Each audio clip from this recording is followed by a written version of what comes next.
আমরা আজকের এই ভিডিওতে আলোচনা করব হচ্ছে পিডিএফ নিয়ে। পিডিএফ কি? পিডিএফ হচ্ছে একটি অতি প্রয়োজনীয় application software.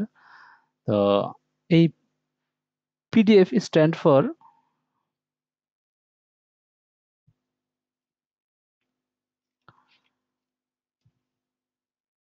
Portable document format. তো এই পিডিএফ এর মাধ্যমে কি করা যায়? পিডিএফ এর মাধ্যমে বিভিন্ন ধরনের অ্যাপ্লিকেশনকে, বিভিন্ন ধরনের ডকুমেন্টকে প্রেজেন্ট করা যায় খুবই সহজ পদ্ধতিতে, এবং এই ডকুমেন্টকে একটার সাথে আরেকটা এক্সচেঞ্জ করা যায়। আমার অনেকগুলো যদি ডকুমেন্ট থাকে, সেই ডকুমেন্ট থেকে আমরা ডকুমেন্ট যে এক্সচেঞ্জ আছে, সেই এক্সচেঞ্জের মাধ্যমে কোনো একটা নির্দিষ্ট ওয়ার্ডকে যদি খুঁজতে চাই, আমরা ডকুমেন্ট পিডিএফ এক্সচেঞ্জের মাধ্যমে বের করতে পারি। দেন এটার মাধ্যমে কোনো একটা নির্দিষ্ট ডকুমেন্ট ফাইল তৈরি করতে পারি। দেন এটার সাথে কয়েকটা ফাইলকে একসাথে ক্রিয়েট করতে পারি, কম্বাইন করতে পারি। আলাদা আলাদা ফাইলগুলো, যে এখানে আলাদা আলাদা ফাইল দেখতে পাচ্ছেন, সেই ফাইলগুলাকে আমরা একসাথে কম্বাইন করতে পারি।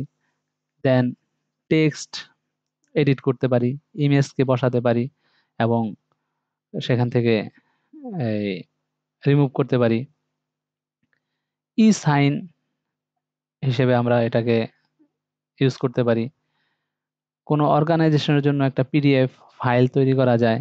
দেন হচ্ছে আমরা কনভার্ট করতে পারি এবং সেটাকে কম্বাইন করতে পারি। দেন এখানে আমরা দেখতে পাচ্ছি আরো কিছু অপশন আছে।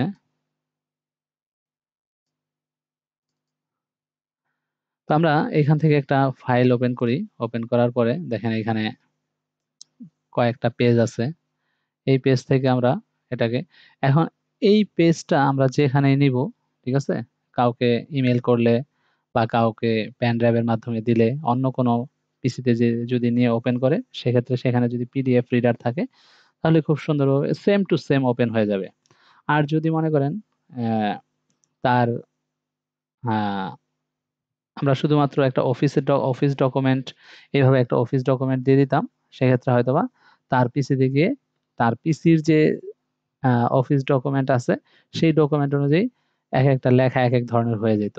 তো সেক্ষেত্রে হচ্ছে যে আমাদের এটা একটা সুবিধা আছে যে আমরা পিডিএফটাকে একেবারে সেম টু সেম হিসেবে, রিয়েল পিকচার হিসেবে পাঠাতে পারি। সেক্ষেত্রে আমার ডকুমেন্টগুলা ভাঙার কোনো সম্ভাবনা থাকে না। অনেক সময় আমরা অনেক ফাইল ওপেন করতে গিয়ে ওপেন করতে পারি না, তার কারণ হচ্ছে যে আমাদের অনেকে ফাইলটা পাঠায়, সেটা পিডিএফ আকারে পাঠায়। তো যদি আমাদের পিসিতে পিডিএফ ইনস্টল দেওয়া না থাকে, সেক্ষেত্রে কিন্তু আমরা ফাইলটা ওপেন করতে পারবো না। তো ওয়েবে বিভিন্ন ধরনের আমাদের পিডিএফ রিডার আছে, যেমন আমি নিট্রো ইউজ করতেছি, ফক্সিট রিডার ইউজ করি, অ্যাক্রোবেট রিডার ইউজ করি। এগুলো হচ্ছে পপুলার পিডিএফ রিডার। এগুলোর মাধ্যমে আমরা যে কোনো ডকুমেন্টকে ওপেন করতে পারি এবং সেটাকে প্রেজেন্টেশন করতে পারি। দেখেন এখানে খুব সুন্দরভাবে ডকুমেন্টগুলা আসছে এবং সেটা আমরা প্রেজেন্টেশন করতে পারি। তো আপনারা এই যদি কোনো ফাইল কারোর কাছে ট্রান্সফার করতে চান, ইমেল করতে চান বা পেন ড্রাইভে দিতে চান, সেক্ষেত্রে সবচেয়ে ভালো উপায় হচ্ছে পিডিএফ দ্বারা ক্রিয়েট করে সেই ফাইলটাকে দেওয়া। আর আমরা আজকে এর ব্যবহার দেখাচ্ছি না, কিভাবে পিডিএফ ক্রিয়েট করে কম্বাইন করে একটা ওয়ার্ড থেকে ডকুমেন্টে নেয়, ডকুমেন্ট থেকে ওয়ার্ড ডকুমেন্টে নেয়, বা পিডিএফ ওয়ার্ড থেকে পিডিএফ এ কনভার্ট করে, কিভাবে ডিলিট করে, এক্সট্রাক্ট করে, ফাইল হাইলাইট করে। এই জিনিসগুলা আমরা অন্য একটা ভিডিওতে আপনাদেরকে দেখাবো। তো আজকে এই পর্যন্তই। আসসালামু আলাইকুম।